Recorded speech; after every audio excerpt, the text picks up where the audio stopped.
Georgia is again the center of national politics after a historic midterm election. One of the biggest races on the ballot may be far from over. Right now, the race for the U.S. Senate seat is in a dead heat. Take a look. Incumbent Democrat Senator Reverend Raphael Warnock and Republican challenger Herschel Walker both locked in at 49%. Warnock is leading by roughly 35,000 votes. That's an update within the last 15 minutes. Under Georgia law, if no candidate receives 50% of the vote plus one, it must go to a runoff. 11 Alive's Brittany Klein-Peter joining us live with more. Brittany, I guess cue the next round of commercials. It could be an intense couple of weeks for round two. That's exactly right, Cheryl. Now, if this does head to a runoff, the next 4 weeks, like you said, are going to look similar to what we've already seen. So a lot more political, as a lot more flyers in your mailbox as these two candidates try to persuade voters to come out for them just one more time. But before we can get to the runoff, they do have to certify this election. Once this election has been certified, the state can then prepare for the runoff, which will be held on December 6th. If you haven't registered, it's unfortunately too late to do so for the runoff. Anyone, though, who is already registered will be able to vote and participate. Early voting would start next Monday, and you can request an absentee ballot now, although they won't be sent out until after November 18th. 11 Alive's political analyst Andrea Gillespie says the runoff winner will ultimately come down to one key issue. And so which side actually does the best job getting their people to turn out to vote again will be the one that wins. So I expect that all hands are going to be on deck. All eyes are going to be on Georgia more than likely, as we are still looking at a pretty evenly divided U.S. Senate.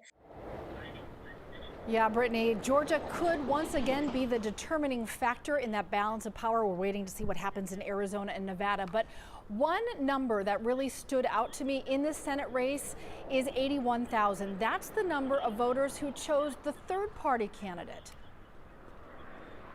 And that's exactly right, Cheryl. So those votes for Libertarian Chase Oliver could be what's keeping Warnock and Walker from reaching that threshold to avoid a runoff. So if they do head to the runoff, those two candidates with the highest votes will be in that runoff. Obviously, Warnock and Walker will be the only ones vying for that spot. Another thing that Andre mentioned to me that could be a determining factor of the winner of the runoff would be over the next couple of weeks, this race is going to have a lot of attention, and some high-profile politicians will most likely be in the Peach State vying for their given candidate. Cheryl?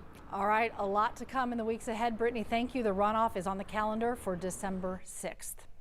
Breaking news now just into our newsroom. NBC projects Ron Johnson as the winner for Wisconsin's U.S. Senate race, defeating Mandela Barnes. Johnson clinched 51% of the vote compared to Barnes's 40%. There are several other Senate races across the country still up in the air this noon. It's not clear yet which political party will take control of Congress. We'll have the latest on some of the other key states we're keeping an eye on in just a bit. But we want to take a closer look at Georgia's Senate race and where the specific counties fall. 11 Alive Savannah Levins has been watching those numbers. Savannah, there are still votes yet to be counted. That's right, Cheryl. Still too close to call right now, and I just checked. We're still tabulating a couple thousand votes in about 5 different counties in Georgia, particularly in red-leaning Paulding County and Fayette County. But again, we're talking about just a couple thousand votes at this point, so it's really not going to be enough to secure the win for either candidate, which is why we're talking runoffs at this point. All right, so let's break down the counties. If we switch the map this way, you can kind of see how the different counties lean. The darker the color, the more votes for that candidate. For instance, in DeKalb County, Warnock really crushing it up there, and Walker really taking Pike County. So we're also looking at comparisons to 2020, and Warnock and Biden seem to be pretty on par when it comes to the votes. Walker falling a bit behind where Trump was at in 2020, but that was a little to be expected. Some political experts really predicting that Walker was going to have a harder time pulling the votes with some of the personal issues that came up, as well as his lack of experience. But he certainly had enough to now, it looks like, go into a runoff, and we're going to be watching that very closely as the balance of power very likely hanging in the balance here in Georgia.